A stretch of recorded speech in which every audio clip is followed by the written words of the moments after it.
What is electric current?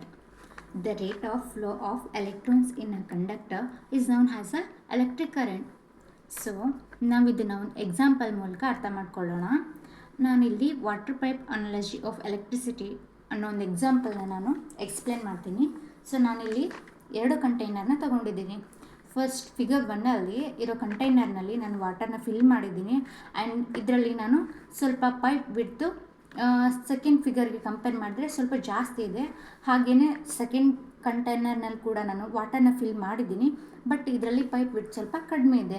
So ನಾವು ಇದರಲ್ಲಿ ಏನು ಅಬ್ಸರ್ವ್ ಮಾಡ್ಕೋಬೋದು ಅಂತಂದರೆ, ಇಲ್ಲಿ ನಾವು ಫಸ್ಟ್ ಕಂಟೈನರ್ನಲ್ಲಿ ವಾಟರ್ ಪ್ರೆಷರ್ ಜಾಸ್ತಿ ಇರುತ್ತೆ. ಸೊ ಈ ಡೈರೆಕ್ಷನಲ್ಲಿ ನಮಗೆ ವಾಟರ್ ಫ್ಲೋ ಆಗ್ತಿದೆ ಅಂತಂದರೆ, ಸೊ ಇದರಲ್ಲಿ ನಮಗೆ ವಾಟರ್ ಪ್ರೆಷರ್ನ ನಾವು ಅಬ್ಸರ್ವ್ ಮಾಡಿದಾಗ ಸೆಕೆಂಡ್ ಫಿಗರ್ಗೆ ಕಂಪೇರ್ ಮಾಡಿದರೆ ಇದರಲ್ಲಿ ವಾಟರ್ ಪ್ರೆಷರ್ ಜಾಸ್ತಿ ಇರುತ್ತೆ. So it will more in figure 1 and less water pressure in figure 2. So ಹೀಗಾಗಿ ನಾವು ಇದನ್ನು ಹೇಗೆ ಅರ್ಥ ಮಾಡ್ಕೋಬೋದು ಅಂತಂದರೆ, ಯಾವುದೇ ಒಂದು ವಸ್ತುನೇ ಆಗಲಿ ಅದು ಮೂವ್ ಆಗಬೇಕಂದ್ರೆ ಸೊ ನಮಗೆ ಅಲ್ಲಿ ಒಂದು ಎಕ್ಸ್ಟರ್ನಲ್ ಫೋರ್ಸು ಬೇಕು. ಅದೇ ರೀತಿ ಸೊ ಎಲೆಕ್ಟ್ರಿಸಿಟಿ ಒಂದು ಕಂಡಕ್ಟರ್ನಲ್ಲಿ ಫ್ಲೋ ಆಗಬೇಕು ಅಂತಂದರೆ ಸೊ ನಮಗೆ ಅಲ್ಲಿ ಎಕ್ಸ್ಟರ್ನಲ್ ಫೋರ್ಸ್ ಆಗಿ ನಾವು ಅದನ್ನು ಎಲೆಕ್ಟ್ರೋಮೋಟಿವ್ ಫೋರ್ಸ್ ಅಂತ ಹೇಳಿ ಕರಿತೀವಿ. ಸೊ ಫಸ್ಟ್ ಫಿಗರಲ್ಲಿ ನಮಗೆ ವಾಟರು ಈಸಿಯಾಗಿ ಫ್ಲೋ ಆಗುತ್ತೆ, ಅಂದರೆ ಇದರಲ್ಲಿ ಆಪೋಸಿಷನ್ ನಮಗೆ ಕಡಿಮೆ ಇರುತ್ತೆ. ಆ್ಯಂಡ್ ಸೆಕೆಂಡ್ ಫಿಗರಲ್ಲಿ ನಮಗೆ ಆಪೋಸಿಷನ್ ಜಾಸ್ತಿ ಇರುತ್ತೆ, ಯಾಕಂದರೆ ಇದರಲ್ಲಿ ಪೈಪ್ ವಿಡ್ತ್ ಕಡಿಮೆ ಇರೋದ್ರಿಂದ ಪ್ರೆಷರ್ ಕೂಡ ಕಡಿಮೆ ಇರುತ್ತೆ. ಸೊ ಹಾಗಾಗಿ ನಮಗೆ ಇಲ್ಲಿ ವಾಟರ್ ಫ್ಲೋನ ನಾವು ಕಡಿಮೆ ಆಗಿ ನೋಡಬಹುದು ಸೆಕೆಂಡ್ ಫಿಗರಲ್ಲಿ. ಅದನ್ನು ನಾವು ಎಲೆಕ್ಟ್ರಿಸಿಟಿಯಲ್ಲಿ ನೋಡೋಕೆ ಹೋಯಿತು ಅಂದರೆ ಇದನ್ನು ರೆಸಿಸ್ಟೆನ್ಸ್ ಅಂತ ಹೇಳಿ ಕರೀತಾರೆ. ಸೊ ಇದರಲ್ಲಿ ನಾವು ಫಸ್ಟ್ ಫಿಗರಲ್ಲಿ ಸೊ ನಮಗೆ ವಿಡ್ತ್ ಇದರಲ್ಲಿ ನಮಗೆ ಸ್ವಲ್ಪ ಜಾಸ್ತಿ ಇರೋದ್ರಿಂದ ನಮಗೆ ಇದರಲ್ಲಿ ರೆಸಿಸ್ಟೆನ್ಸ್ ಕೂಡ ಏನು ಅಂದರೆ ಕಡಿಮೆ ಇರುತ್ತೆ. ಸೊ ನಮಗೆ ಇದರಲ್ಲಿ ನಾವು ಈಸಿಯಾಗಿ ವಾಟರ್ ಫ್ಲೋನ ಅಬ್ಸರ್ವ್ ಮಾಡ್ಬೋದು. ನಮಗೆ ಇನ್ನೊಂದು ಎಕ್ಸಾಂಪಲ್ ತಗೋಬೇಕು ಅಂದರೆ, ಫಸ್ಟ್ ನಮಗಿಲ್ಲಿ ಒಂದು ಕಾರ್ ಒಂದು ಹೈವೇಲಿ ಹೋಗ್ತಾ ಇದೆ ಅಂತ ಅಂದ್ಕೊಳ್ಳಿ, ಅಸ್ಯೂಮ್ ಮಾಡ್ಕೊಳ್ಳಿ. ಸೊ ನಮಗಿಲ್ಲಿ ಯಾವುದು ಸ್ಪೀಡ್ ಬ್ರೇಕರ್ಸ್ ಅಂದರೆ ಹಂಪ್ಸ್ ಯಾವುದು ಇಲ್ಲ ಅಂತಂದರೆ ಅದು ಈಸಿಯಾಗಿ ಒಂದೇ ವೆಲಾಸಿಟಿಲಿ ಫ್ಲೋ ಆಗ್ತಾ ಇರುತ್ತೆ. ಇನ್ ಕೇಸ್ ನಮಗೆ ಅಲ್ಲಿ ಹಂಪ್ಸ್ ಏನಾದರೂ ಬಂತು ಅಂತಂದರೆ ಅಲ್ಲಿ ಸ್ಪೀಡ್ ಲಿಮಿಟ್ ಆಗುತ್ತೆ. ಸೊ ಅಂದರೆ ಸ್ಪೀಡ್ ಸ್ವಲ್ಪ ಕಡಿಮೆ ಆಗುತ್ತೆ.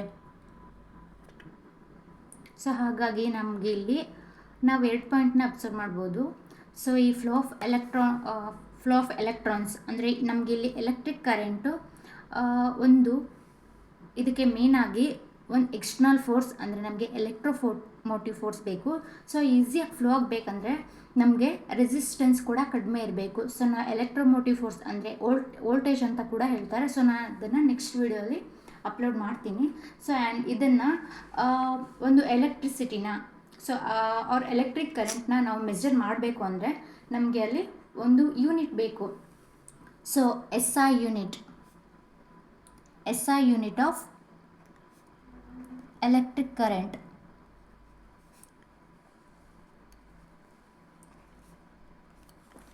Is ampere. ಇದನ್ನು ನಾವು ಬಿಗ್ ಲೆಟರ್ A ಇಂದ ಇಂಡಿಕೇಟ್ ಮಾಡ್ತೀವಿ. ಸೊ ಅಂದರೆ ನಮಗೆ ಇಲ್ಲಿ ನಾವು ಡೆಫಿನೇಷನಲ್ಲಿ ನೋಡ್ಬೋದು the rate of flow of electrons ಅಂತಿದೆ. ಸೊ ಅಂದರೆ ನಮಗಿಲ್ಲಿ I = Q/T. ನಮಗೆ ಕೊಟ್ಟಿರೋವಂತಹ ಒಂದು ಡ್ಯೂರೇಷನಲ್ಲಿ T ಅಂದರೆ ಟೈಮ್, Q ಅಂದರೆ ನಮಗೆ ಚಾರ್ಜಸ್ ಆರ್ ಎಲೆಕ್ಟ್ರಾನ್ಸ್ ಅಂತಲೂ ಹೇಳ್ಬೋದು. ಸೊ ನಮಗೆ ಈ ಒಂದು ಕೊಟ್ಟಿರೋಂಥ ಡ್ಯೂರೇಷನಲ್ಲಿ ಸೊ ನಮಗೆ ಎಷ್ಟು ಅಮೌಂಟ್ ಆಫ್ ಎಲೆಕ್ಟ್ರಾನ್ಸು ಈ ಒಂದು ಕಂಡಕ್ಟರ್ನಲ್ಲಿ ಫ್ಲೋ ಆಗ್ತಿದೆ ಅನ್ನೋದನ್ನು ನಾವು ಸೊ ಎಲೆಕ್ಟ್ರಿಕ್ ಕರೆಂಟ್ ಅಂತೇಳಿ ಹೇಳ್ತೀವಿ. ಇದನ್ನು ನಾವು 6.421 × 10⁸ ಎಲೆಕ್ಟ್ರಾನ್ಸ್ ಪರ್ ಸೆಕೆಂಡ್ ಅಂತಂದರೆ ನಾವು 1 ಆಂಪಿಯರ್ ಕರೆಂಟ್ ಅಂತ ಹೇಳಬೇಕು ಅಂದರೆ ಸೊ ನಮಗೆ 6.421 × 10⁸ ಎಲೆಕ್ಟ್ರಾನ್ಸ್ per second. ನಮಗೆ 1 ಸೆಕೆಂಡಲ್ಲಿ ಸೊ ಎಲೆಕ್ಟ್ರಾನ್ಸಲ್ಲಿ ಒಂದು ಕಂಡಕ್ಟರ್ನಲ್ಲಿ 6.421 ಇಂಟು 10⁸18 ಎಲೆಕ್ಟ್ರಾನ್ಸು ನಮಗೆ ಕಂಡಕ್ಟರ್ನಲ್ಲಿ ಫ್ಲೋ ಆಯಿತು ಅಂದರೆ ಅದನ್ನು ನಾವು 1 ಆಂಪಿಯರ್ ಅಂತ ಹೇಳ್ತೀವಿ. ಸೊ ಹಾಗಾಗಿ ನಮಗಿಲ್ಲಿ SI unit of electric current is A ಅಂತ ಹೇಳ್ಬೋದು. Thanks for watching.